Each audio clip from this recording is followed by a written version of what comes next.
Melania Trump was mocked, dismissed, and dared to prove herself on stage. What happened next completely flipped the story and humbled everyone watching. It happened during a podcast episode no one thought would go viral. The guest was Jackson Weller, an indie rock musician from Portland known for his progressive takes and sharp tongue. He was halfway through a story about playing at a fundraiser when the host asked casually, "Ever run into anyone from politics backstage?" Jackson chuckled, took a sip of his drink, and leaned into the mic. "Melania Trump was at one of those events," he said, smirking. "Nice lady, I guess, but come on, she looked at the grand piano like it was IKEA furniture. I doubt she can tell middle C from a cup of coffee." The room laughed. It was the kind of line that landed well with his usual crowd, young, left-leaning, and suspicious of anyone with a political past. Jackson was known for these offhand jabs. Most didn't take him too seriously. But this time, it stuck. Clips of that moment spread across social media within hours. The quote, trimmed, looped, and turned into memes, circulated with captions like "Jackson drags Melania Trump with a musical burn" and "Melania, do you even know what a piano is?" She didn't respond. Not then. In Palm Beach, Melania was sitting at her kitchen counter when her phone buzzed. Her niece had sent her the clip with a crying laugh emoji. Melania watched it once. Then again. She didn't flinch, didn't roll her eyes. She just sighed, calmly closed the video, and slid the phone face down. Her tea had gone cold. But she didn't delete the clip. Jackson wasn't done either. A week later, he mentioned her again, this time in an interview with a Seattle-based online mag. "I guess she's, like, lawyer smart. Sure. But I doubt she's got a creative bone in her body," he said. "You can't fake art. Either you feel it, or you don't." That quote made it worse. It shifted from being a joke to something meaner. More personal. Some fans laughed it off. Others felt uncomfortable. A few older fans started commenting things like, "Is this really necessary?" and "Just play music, man."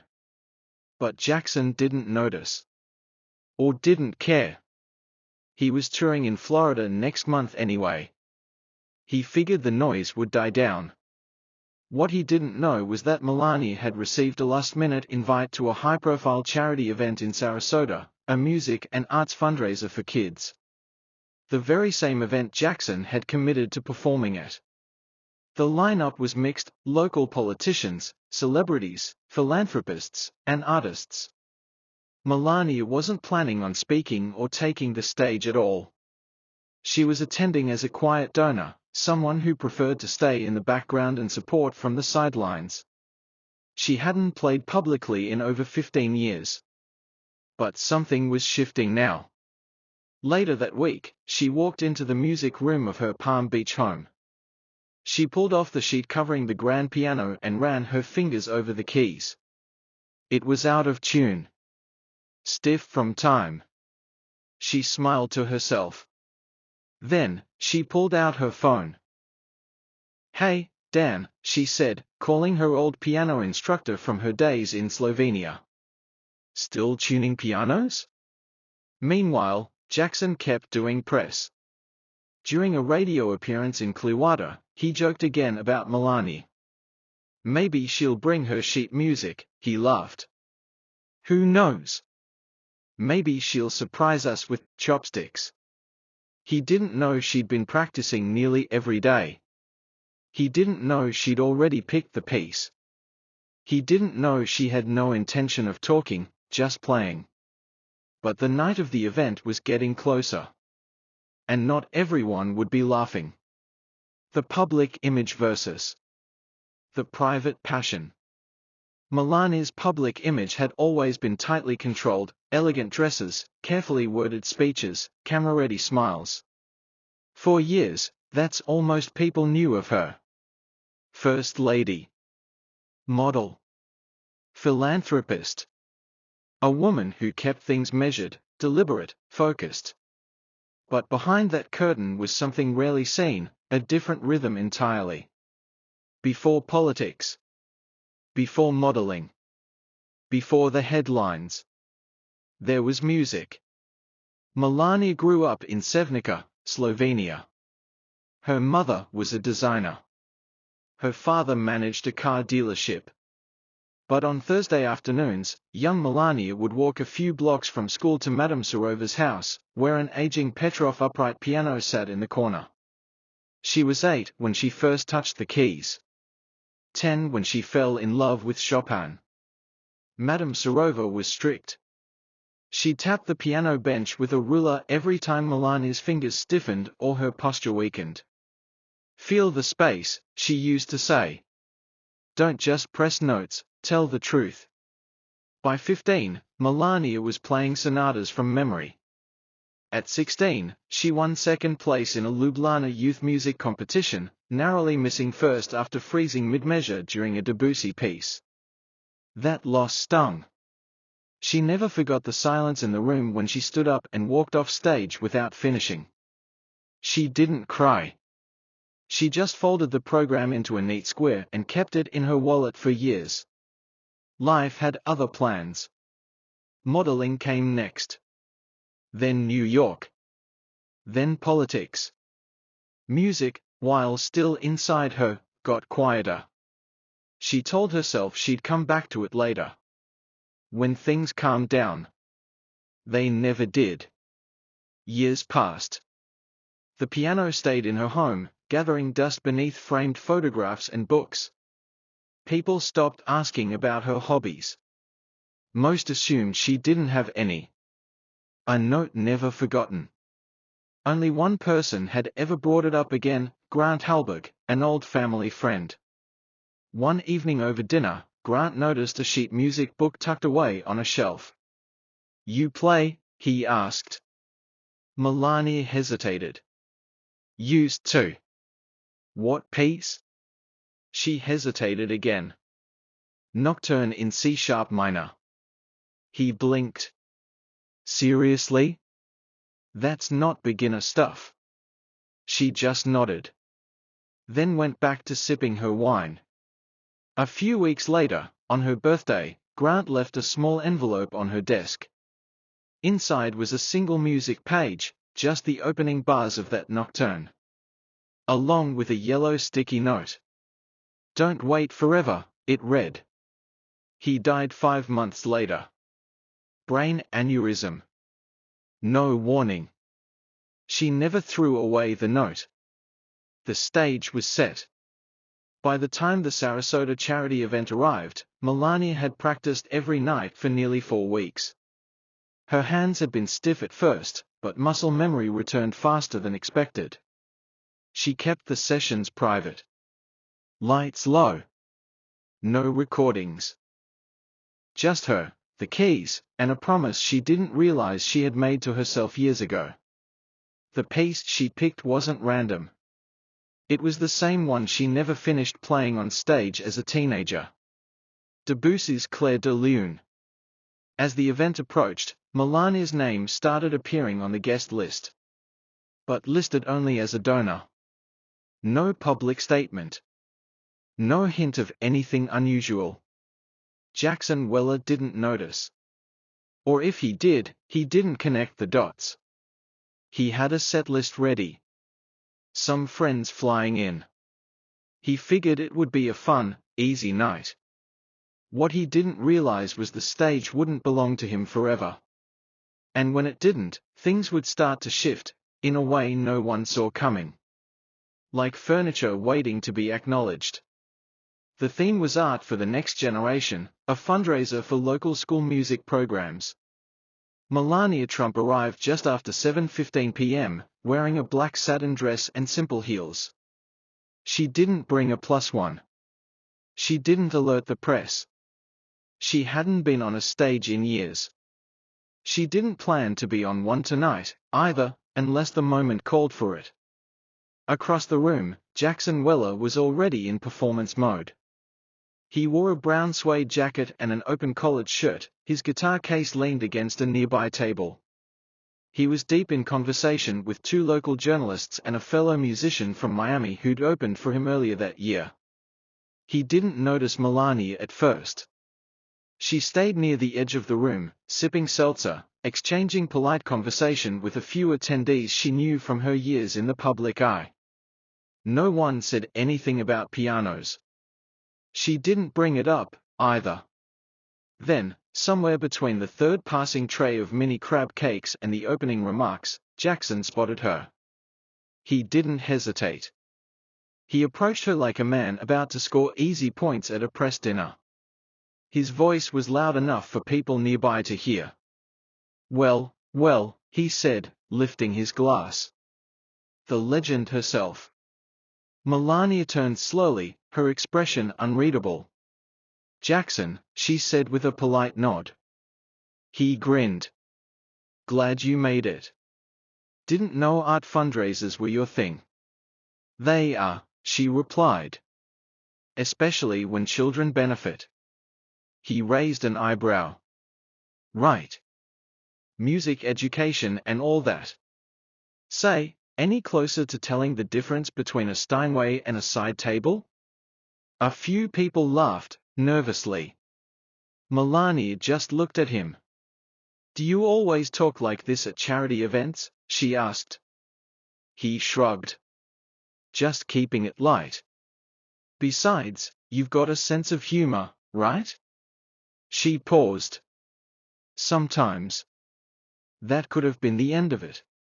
But Jackson, buzzing on both wine and ego, wasn't finished. He gestured toward the grand piano near the stage. "How about it?" he said, voice casual but baiting. "Wanna prove me wrong? Play something. Anything. You pick." The room wasn't silent yet, but the energy had shifted. A few heads turned. A photographer stopped mid-frame. Even the woman handling the silent auction paused at her laptop. Melania glanced at the piano. Then back at Jackson. "I don't play for people who want me to fail," she said softly. That stopped him. Just for a second. Then she added, "But I will play for the children." And she walked past him toward the stage. She didn't storm off. She didn't make a scene. She just moved with that same calm rhythm she had carried in every public appearance, controlled, collected, complete. Jackson stood frozen. He hadn't expected her to say yes. Not really. He thought she'd laugh it off. Throw a jab back. But now she was at the piano, speaking quietly to the sound technician. The room hushed as people slowly gathered around. A few phones came out, not in a frenzy, but quietly, like people sensing they were about to witness something strange and important. Melania sat at the bench, adjusted it slightly, placed both hands in her lap. She didn't say a word. Not to the crowd. Not to Jackson. Not to anyone. She looked down at the keys. Took a breath. Closed her eyes. Jackson stood near the bar, watching her from a distance. A friend leaned in and whispered, "You might have messed up, man." Jackson didn't answer. But he was starting to feel something he hadn't in years. Uncertainty. And the first note hadn't even been played yet. When Melania's hands finally touched the keys, the first notes of Clair de Lune spilled from the Steinway like water finding its shape. At first, people didn't react. It was unexpected, too smooth, too intentional to be casual. A few thought maybe the audio tech had cued a track. But then they noticed her hands moving. The way her body gently swayed with each phrase. This wasn't a party trick. This was practiced. Patient. And heartbreakingly real. Jackson stood frozen near the back, arms folded, mouth slightly open. He couldn't place the piece at first. But he recognized the tone. Melancholy. Rising and falling with grace. And something else. Sorrow. No, memory. He wasn't laughing now. Melania played as if no one was watching. Her eyes stayed closed. She wasn't performing, she was somewhere else entirely. Somewhere only she could see. The room held its breath. No whispers. Just listening. Even the camera phones, once lifted in curiosity, seemed hesitant to disrupt the moment. And Jackson, he was remembering something too. A night 10 years ago in San Francisco. A small club. 20 people. His guitar slipping in his hands because he was so nervous. His fingers kept missing the right chords. He wanted to quit mid-song. But a woman in the back row had started swaying to the music anyway. Smiling, like she could hear something no one else could. He hadn't felt that exposed in years. Not until now. Melania's final note lingered in the air. Then, silence. She opened her eyes. Just a second too long. She closed the lid softly. Not dramatically. Just, done. She stood. Gave the faintest nod to the technician. And stepped off the stage. No bow. No grand gesture. Just a woman who had something to say. And said it, without using her voice. For a full 10 seconds, no one moved. Then, the applause. Not forced. Not polite. It built from the middle of the room, rising like something boiling over. A few people stood. Then more. Then nearly everyone. It wasn't about politics. It wasn't about revenge. It was about being proven wrong. In the most elegant way possible. By the next morning, videos of Melania's performance were spreading across social media. One clip, shaky and filmed from behind a table of wine glasses, had already passed 1 million views. The caption read: Melania Trump just silenced a room with Debussy. Twitter was a mess of reactions. Some praised her. Didn't have Melania Trump playing Claire de Lune on my 2025 bingo card, but here we are. Say what you want about her politics, that was beautiful.